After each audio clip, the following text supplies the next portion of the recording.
Desa Rajepesi dari Mayong, Jepara.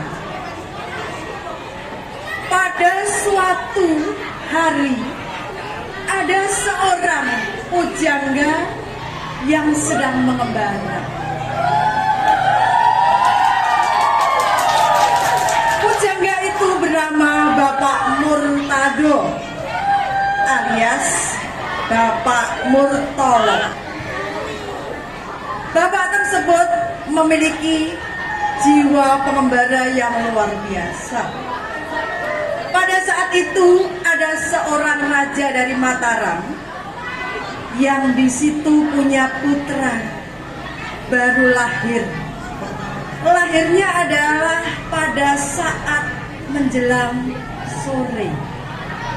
Di sanalah pangeran berpendapat bahwa anak yang lahir pada menjelang sore ini ada istilah diambil sang bekolo-olo.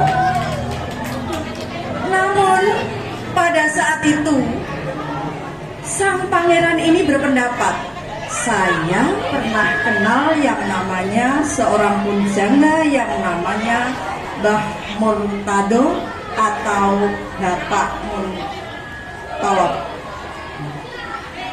Bapak ini namanya antik karena dia pujangga seniman yang di bidang kesenian. Seni bermacam-macam. Beliau adalah membuat sebuah tolok.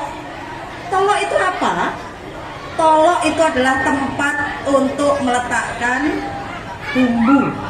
bumbu dapur pada saat zaman dahulu. Namun sekarang yang namanya tolok sudah tidak digunakan lagi karena zaman modern. Di zaman ini tolok digunakan untuk menaruh ikan. Tolok saat ini tidak hanya ikan, tapi sudah jadi sebutan wong sing gede iku jenenge tolok. Ya. Kemudian suatu hari putri sang Raja Mataram tadi bertanya, kenapa saya kok dilahirkan dan dititipkan pada Mbah Muntolib atau Mbah Murtolo tadi? Kemudian lambat laut sang putri bertanya, Paman, sebetulnya aku ini anak siapa? Mbah Murtolo bertanya, lah kok anaknya siapa? Kan anak saya kamu itu. Saya ini sebetulnya tidak anak. Lah terus anaknya siapa? Saya pengen tahu sebetulnya saya anaknya siapa. Ya, lambat laut hari berganti hari, akhirnya Mbah Murtolo ini bercerita, bagaimana kalau nanti saya ceritakan, apakah kamu nanti bakal berontak sang putri? Enggak, sungguh saya tidak akan berontak, tapi ceritakan ya. Iya, akhirnya diceritakan oleh Mbah Murtolo tadi. Nah, pada saat itulah sang putri tahu bahwa dia itu tidak anaknya Mbah Murtolo, tapi anaknya sang raja dari Mataram. Nah, akhirnya pada suatu hari ditanyakan lagi, lalu kenapa kok saya dititipkan ke kamu? Mbah Murtolo menjawab, karena kamu dulu lahirnya itu menjelang surup, wayah candi Allah. Nek ono bayi lahir sore hari, kok ndak dipangan macan, nek diparingno uwong. Oh gitu ya. Iya, kalau begitu saya menerima. Nah, akhirnya apa? Suatu hari sang putri ingin tahu bagaimana yang namanya macan itu. Akhirnya Mbah Murtolo menggambarkan gambar macan pada sebuah daun. Tapi sebelum menggambar, sekitar rumah Mbah Murtala ini dikasih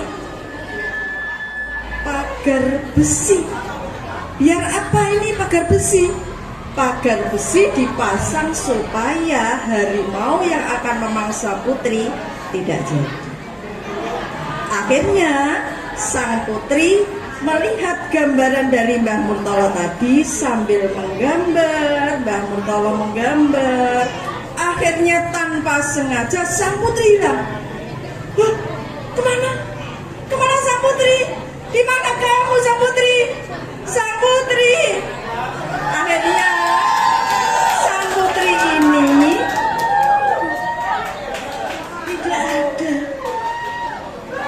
Karena ini adalah mitos, sehingga mitos yang ada di situ, anak yang lahir sore menjelang malam ini kalau tidak dikasihkan orang nanti akan digondol macan, dimakan macan.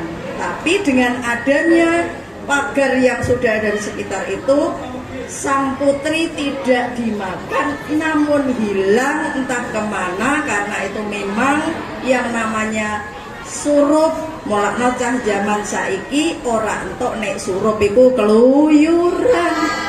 Mergo ana candhe Allah. Itu pepatah dulu sampai sekarang juga masih ada. Akhirnya apa? Pada waktu itu Mbah Murtala mengatakan, inilah pengorbanan saya untuk menerima amanat dari sang raja dari Mataram untuk menjaga sang putri. Baik, kalau sang putri memang diambil dan kembali ke Raja Mataram, saya akan mengingat bahwa tempat saya ini akan saya beri nama Desa Rajek Wesi. Akhirnya selesai sudah ceritanya. Demikian asal-usul Rajek Wesi. Terima kasih. Assalamualaikum warahmatullahi wabarakatuh.